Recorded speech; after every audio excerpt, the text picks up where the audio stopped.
Now, if you've been with us, you've seen the bus. The whim of a madman. I like that. I do love my coffee in the morning. Good morning, friends. Mark Holmes here, of course, with my buddy Cowboy Joe Boo, as well as the Funky Chicken. The Funky Chicken is actually in my backpack, and I forgot to bring him out. But as always, I want to say thank you all for watching, commenting, subscribing, and being part of the Joe Boo Sports Report. Without you guys, as well as you ladies, you know that this literally does not work. It is Thirsty Thursday, and I cannot believe this, guys. We have rookie mini camp on tap tomorrow. It will be 3 practices, I believe, altogether, and 2 of them are open to the public. This is Brian Schottenheimer's opportunity to give us our first taste of what it's going to be like for the new Dallas Cowboys. And we have some breaking news here. Let me go to a tweet, actually, from Des Bryant. Somebody tweeted to him, "You want to move on from Dak? ? Dak Prescott says, "Not me. You have to ask the Cowboys. They refuse to get him help that he really needs. Teams have awkward ways of showing they want to go in a different direction. In my opinion, I think the Cowboys were done after Dan Quinn left. It's hard to find coaches who are all in for the players on a professional level. Dan Quinn knows how to create a system around his players and gets you the best out of you." Interesting take. And I've been one who's kind of pounded on the table as I look at a team like the Bills that realized, we got rid of Diggs and things, and we need weapons, and so they're out there looking for more weapons. I look at Pat Mahomes, where they brought in Hopkins and things. I look at the Eagles, who realized that Devontae Smith wasn't enough, and they used the number 1 to trade to bring in A.J. Brown. And you can not make the mistake of saying that A.J. Brown, as well as, of course, Saquon Barkley, makes Jalen Hurts' career. Jalen Hurts is not winning Super Bowls without those 2 guys or that offensive line. Let's be clear here. For those Eagle fans, I'm sorry if you're going to get butthurt when I say this, but if you take Jalen Hurts and put him on a lesser team, like every other lesser team, they're not winning the Super Bowl. They're not. And this is where, Des Bryant is right. You do have to bring in people to help your quarterback to be successful. There's nobody out here that's saying, let's get rid of all the playmakers. We're okay with Jalen Brooks and Jalen Tolbert and Kevontae Turpin as our number 2 wide receivers. We're good. And we'll bring back a Zeke Elliott and a Dalvin Cook, and our running game is good. But that's literally what the Cowboys have done. And then they all point to, well, Dak just sucks. Replace the quarterback. Okay, yeah. And they said the same thing about Tony Romo. Here's the thing that was funny about Tony Romo, and people don't seem to remember that in 2014 with Tony Romo and Des Bryant and crew, and, of course, having a great running game, Cowboys were the no-catch away from the NFC Championship game. The next year, with one of the greatest offensive lines that the Dallas Cowboys has ever had, and a decent running game with Darren McFadden, who was over 1,000 yards, without Tony Romo, we won 1 game. 1 game. And you can look at the Cowboys with Dak and without Dak. If Dak were the only problem the Cowboys had, then, fine. Cowboys have a lot of problems. And it doesn't matter who you bring in. If you only have 1 target and a bad running game and no great tight end, you will lose. So, with that note of do you want to move on from Dak Prescott? Well, Dak Prescott just got a replacement. Oh, shit! Oh, shit! Yeah, Dak Prescott, they brought in his replacement yesterday. And this is a great article in Yahoo Sports. Actually, this is Mike Fisher. I'm sorry. This is funny as can be. Shout out to Mike Fisher. The Dallas Cowboys have the number one quarterback locked in. Maybe there will eventually be competition for the number two job. This weekend, maybe only for short term, there will be a fourth quarterback bidding for a job. Dak Prescott is rehabbing from his torn hamstring, but does plan on participating on some level in the upcoming OTAs. After trading for Joe Milton while parting ways with now Chargers reserve Trey Lance, who, remember, some of y'all thought Trey Lance was here to replace Dak. Yeah. Dallas is excited to have set up a backup competition between Bazooka Joe, I love that, and journeyman Will Grier in here in the wake of Cooper Rush signing with the Ravens. But the Cowboys are poised to look at another quarterback this weekend. As ESPN first noted, the team will have Houston quarterback Donovan Smith this weekend at rookie minicamp here at the Star. Oh, shit! Oh, shit! Uh-oh. He will be replacing Dak on the field this weekend because Dak's not part of the rookie minicamp. Yeah. Don't misunderstand here. Smith is getting a tryout, but in reality, he's a convenient camp arm. But the undrafted free agent rookie who spent his first 3 seasons at Texas Tech before transferring to Houston will take whatever he's offered. Some of the numbers aren't there, as last year he played in 9 games while throwing 4 touchdowns and 8 interceptions. Smith does have some mobility, and that can be an asset too. Oh, there's this. He's 6'6", 238 pounds. Not like Moulton. Smith runs a 4.63 40 with a 37 vertical. All rather freakish and fun for us to watch, at least for a weekend. All right, so there we have it. So, Dak Prescott haters, man, this guy, man, when he gets a chance, he going to show you up. Show Dak Prescott up, man. He going to be a winner. Okay, all right, I hear you. So, going into the season, the Cowboys, back to that original question about the Cowboys should have gotten Dan Quinn. Well, right now, we do have Brian Schottenheimer. And, of course, the jury's still out on everything because you need totality. If we are to grade the move right now, let's think about what we could have had. Think about what we could have had. We've had Brian Belichick, who was thought, yeah, let's bring in Brian Belichick. He's been a winner. In case you haven't watched that whole train wreck, his 24-year-old girlfriend is running the show. She's literally, got a ring through his nose and pulling him around by it and truly running the show. They have concerns right now at UNC about the direction of what's going on there. The interview that just happened was a complete pooch screw and definitely shedded some bad light on him. We're hearing some things from some of the family members that are saying that she's kind of taking control of all of the money and things. I'm not going to say she's a gold digger. I ain't saying she's a gold digger. I'm not saying she's a gold digger. Okay? That's their relationship. No problem. But I don't recall Bill Belichick winning all those Super Bowls and things and being led through the nose by a 20-something-year-old. And it's a great thing that the Cowboys didn't hire him. Let's go to Primetime, who said he's not sure he can coach. It's sure he can or wants to coach professional athletes. After seeing everything that just transpired with the draft, do you really want that kind of circus in town? It would be crazy. It would really, as far as being a YouTuber or social media, ESPN, oh, you'd love having Dion here. You'd love having Primetime here.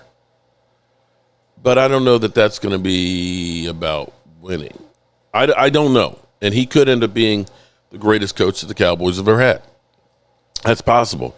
But right now, I don't want that circus.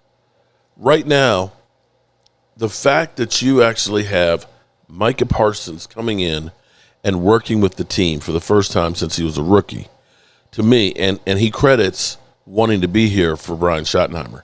That says to me a lot about the respect that he's got for Schotty, especially when he's in the middle of getting a contract done. When you see these guys show up time after time after time after time for Shoddy, for everything he does, and the way they talk about him, they may actually have a guy who really and truly is a good coach. Again, the jury's out. When you see the philosophy and things that they're trying to do, Mike McCarthy loves to pass. Loves to pass. He runs the football about as much as you and I want to take out the trash. We do it because we have to keep the peace. But is not really invested in the running game. Balance is what you need.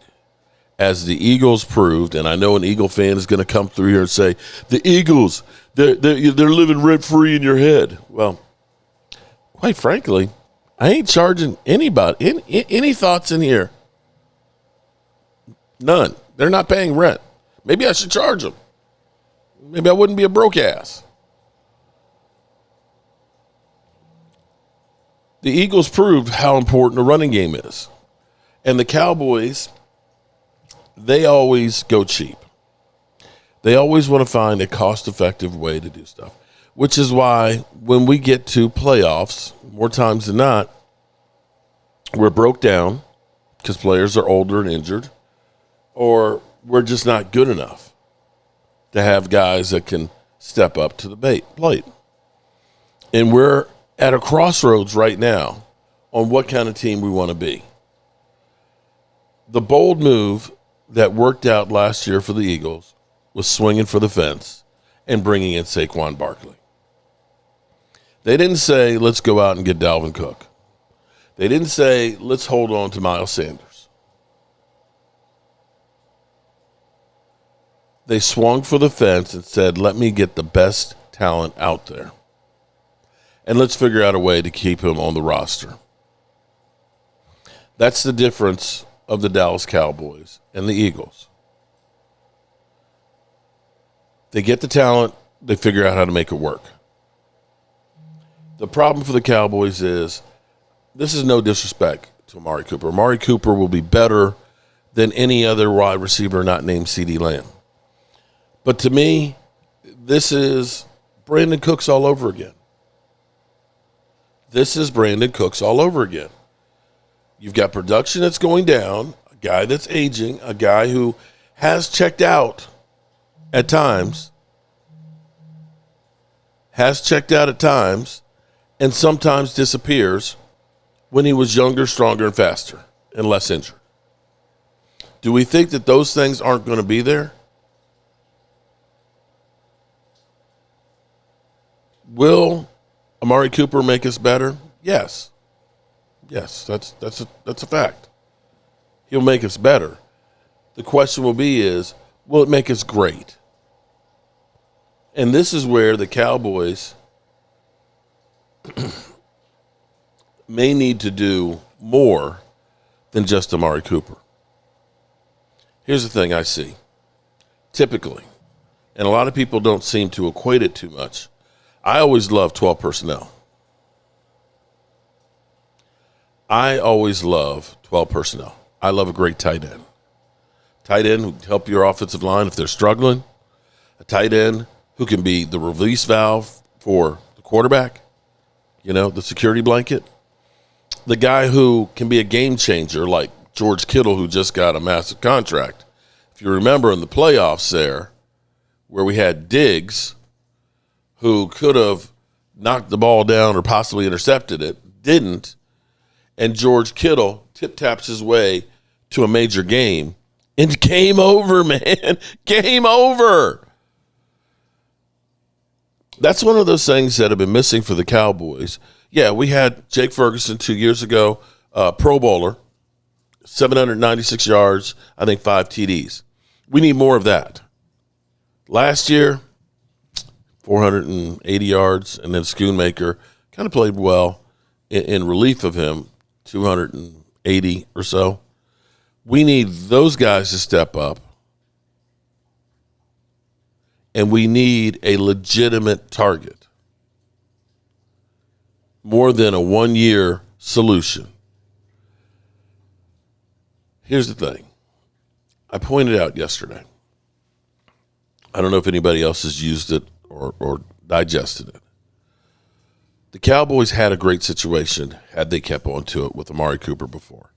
If they could have motivated him to not disappear and to pout. But between CD and how he's grown and having Amari Cooper as opposed to a Noah Brown or Michael Gallup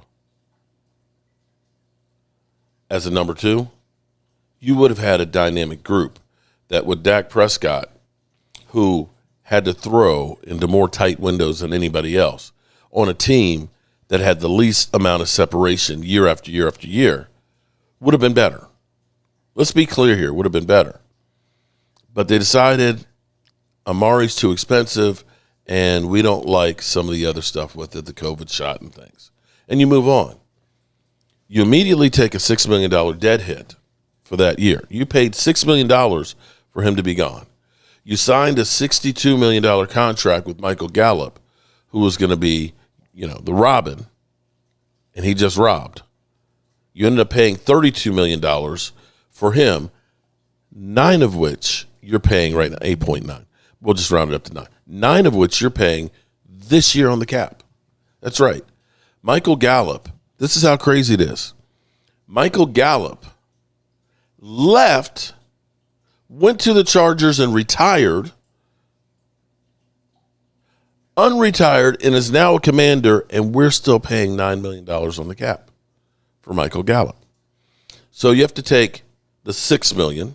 You got to take the $32 million that you paid Michael Gallup, and then you decided, let's get a stopgap in Brandon Cooks, in which case you're paying $4 million dead money this year. You paid him $19 million. Not to mention Noah Brown, Jalen Tolbert, everybody that we've tried to put in there. You spent a third-round pick for Jalen Tolbert to replace him, and we got the sales job of, that Jalen Tolbert. We got told that Michael Gallup was going to be ready for training camp and, it was going to be awesome. Brandon Cooks was a stopgap, and you got about, for your $19 million, you got about 800 yards, 850 yards.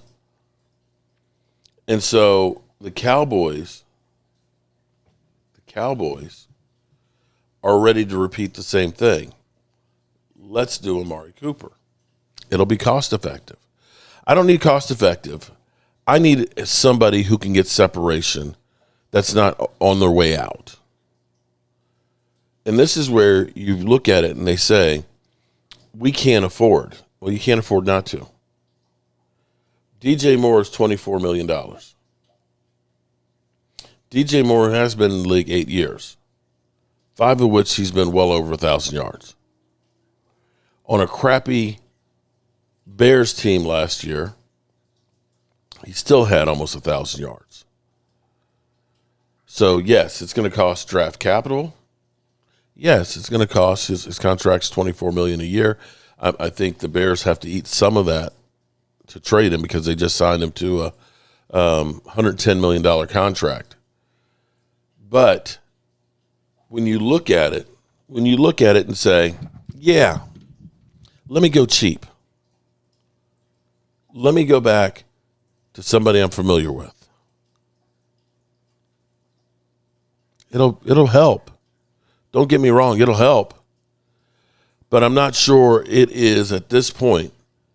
Last year between the Browns and the Bills, it's 500 some odd yards.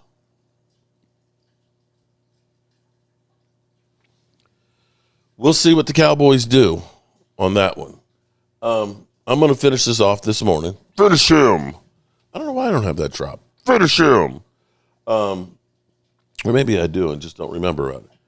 With Pro Football Talk, which, listen, they're one of the Sims and Furio are two of the worst. But it's slim pickings now with the Cowboys. They don't talk about us like they used to.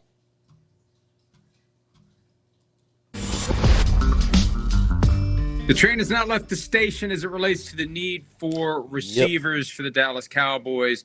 Some thought that they would take T-Mac McMillan. He was gone by the time they were on the That's clock who at they number wanted. 12. They went with guard Tyler Booker, addresses a need, a very glaring need for the Dallas Cowboys. But, Chris, you've been saying all along they need an offensive playmaker badly, running back or receiver. Right now it's CeeDee Lamb, Jalen Tolbert, Paris Campbell, Ryan Flournoy, Jalen Brooks, and Jonathan Mingo. That's it. That's it. Right. For the Dallas Cowboys. Yeah. So beyond CeeDee Lamb, all due respect, they don't have much. No, they don't. I mean, there's no guy that you're certainly going, wait, when we take CeeDee Lamb away, they're going to access this part of the playbook and go to this guy. There's nobody there. That Jake Ferguson would probably be that guy right now.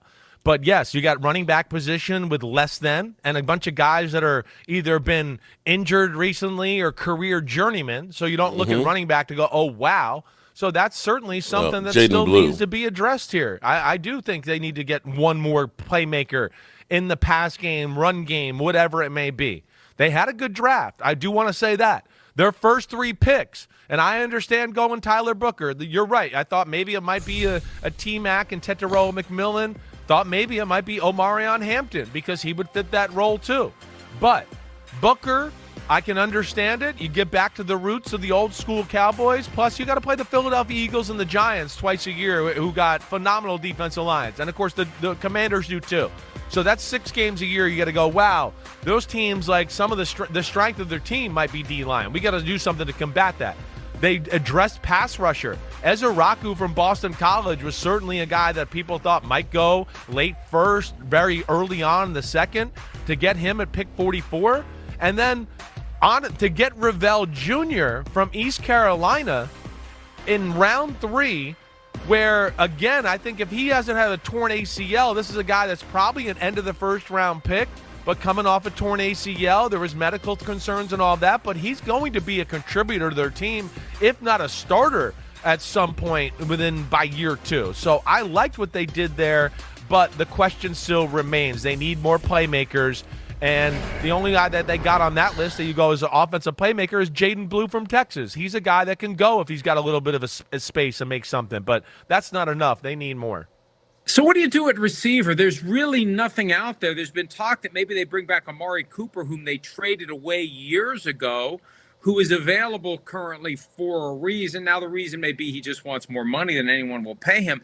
But it's not like there's a lot of options, and maybe you could get into trades or wait for guys to get cut. But that's not going to inspire someone to think that this is a great number 2. They just do not have a viable high-end number 2. The last guy that was close was Brandon Cooks, but he wasn't good enough either at that point of his career. No, exactly right. He wasn't. I mean, again, when you watch the Cowboys last year, like you said, 4 of every 5 passes were game planned for CeeDee Lamb to get the ball and be the first read. And that's cool. And you can get away with that against some of the lower class teams and maybe some of the middle class teams in football. But when you start to play the better teams with big-time talent on defense and a coach that knows how to take away certain elements of an offense, there needs to be something else you can turn to. And they don't have that. And I don't think there's anybody out there in free agency that fits that mold either. I think this might have to be one of those things, Mike. Maybe a team, they get through OTAs and they look at it and go, wait, we got 7 or 8 receivers. We got these 5 we really like. I don't know. Maybe there's a veteran that's kind of like, we don't know if we want to pay him. We got some young guys. They impressed us. Maybe we'll make a move with the Dallas Cowboys. It feels like it's going to have to go that way because I don't know of any game changer or anybody out there on the market right now that's available that certainly would fill that role. I mean, unless I'm missing somebody or you can remind me of somebody out there. Remember, Jerry Jones stirred things up a little bit in the days before the draft by saying that he's working on 2 substantive trades that could happen before or after the draft. Yeah, there hasn't we're been still one waiting. substantive trade. So, in theory, there's still something out there. And I had somebody put the bug in my ear not long after he said that Tyreek Hill is one of the guys he's talking about. I could not substantiate that as one of the potential substantive trades. I have no reason to think that they're talking, but after June 1, and this is the key as it relates to the Dolphins, known effort to trade Jalen Ramsey, and possible, maybe, who knows, Chris Greer, the GM of the team, said in his pre-draft press conference, no one has even called about Tyreek Hill. But if that would even Too be a much baggage. thing, after June 1, wreaks less havoc, far less on the salary cap this year. It puts the bulk of the acceleration next year if they wait until after June 1. And here we are, one day away from May 1. And we saw it with Julio Jones when he was traded. Julio Jones, when he was traded by the Falcons, Yeah. It was after June 1. There's value in waiting until after June 1, and we're so close now. If they're working on trades, what's a few more weeks? So that's just a possibility. There's no reason to think it's going to happen with a guy like Tyreek Hill.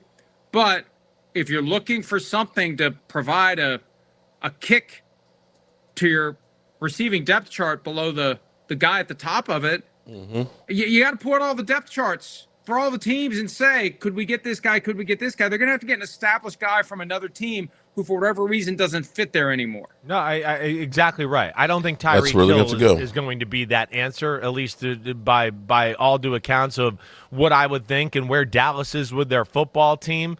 A player like that, I mean, again, he's not going to fix all their issues. And of course, we got contract issues already with the football team and all of that. That just seems like it's more headaches than it's worth at this point. And he had wrist surgery. Exactly. He had wrist surgery too. There's so many things there that I don't think make sense. But, yeah, I think it is. It's maybe one of these teams where, hey, Houston drafted 2 receivers in the second round. Does somebody on their roster kind of fall by the wayside a little bit? As far as, hey, we don't need him anymore. I think that's what you're going to have to look at is some of these teams where they go, hey, they got some young guys at receiver they like, and one of these pretty good, solid veteran guys might be somebody that gets cut or trade bait or whatever, and I think that's what they're going to have to kind of read the league with right now here. Hi, it's Mike Florio. Thanks for watching PFT on YouTube. Okay, so, again, I agree with that 100%. When you look at it right now as far as free agents, the big ones, Amari Cooper and Keenan Allen. That's it. So I really think if we're really going to swing for the fences, you're going to have to look at making a trade. Pickens, DJ Moore, others, and I'm sure the Cowboys are doing their due diligence. The thing is, and they touched on this a little bit too, is it's more of an advantage for teams in the same way you make a post-June 1st cut for a player, you can spread out the cap hit over 2 seasons. This is why Michael Gallup is $9 million this year, because he was only a $5 million hit last year. And if they do the trades post June 1st, which is only a month away, then they're better able to absorb over multiple years the cap hit that you would take for a player. So we'll see. We'll see. Will the Cowboys get bold or just take the easy road to say Amari Cooper? Amari Cooper seems to be the ace in the hole, last gassed player. All righty, good people, as always, I appreciate you. And anything breaking, we'll bring